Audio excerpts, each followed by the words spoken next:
Rob Seacoat, Future Farm. Today's innovations, tomorrow's solutions.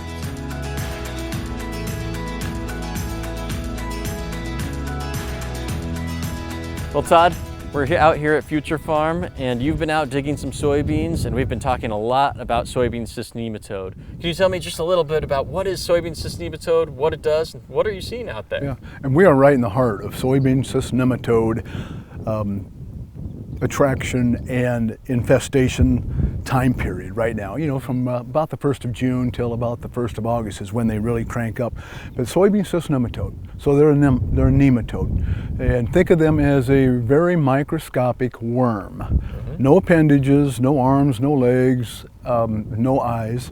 But what they do is they infiltrate and they penetrate into the roots of the soybean, and so that in and of itself will impede uptake by the roots, right, from both essential nutrients and from moisture.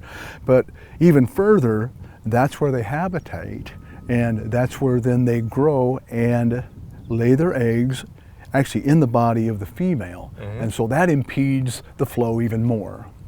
Now, nematodes, from my understanding of how the biology works and what the actual impacts on soybeans are, is that they're not directly taking away from yields themselves, but rather exacerbating other challenges in the field, whether that might be drought or IDC or whatever it might be. And now, what are some of the ways we can control or suppress or manage nematodes as of today? When we think about nematode control today, that's a difficult word, because once you have soybean cyst nematode, at least soybean cyst nematode, you have it. But today's cornerstone is rotation and then genetic resistance.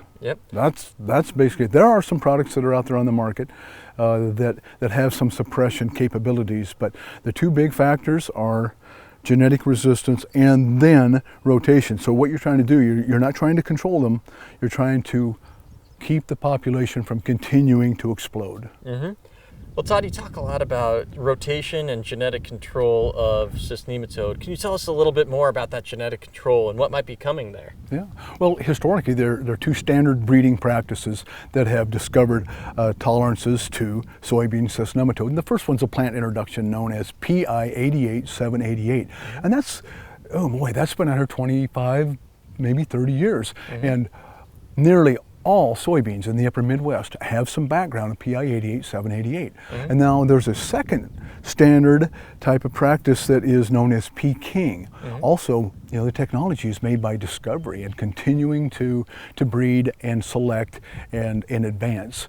And so again, it doesn't cover every race, but I think in the future, again, it'll be standard breeding practices and just a numbers game. And breeders and geneticists will be and are looking at newer and better types of plant introductions for genetic resistance. Absolutely. And then, as we look into next week and what we're going to talk about, some non-genetic practices and control.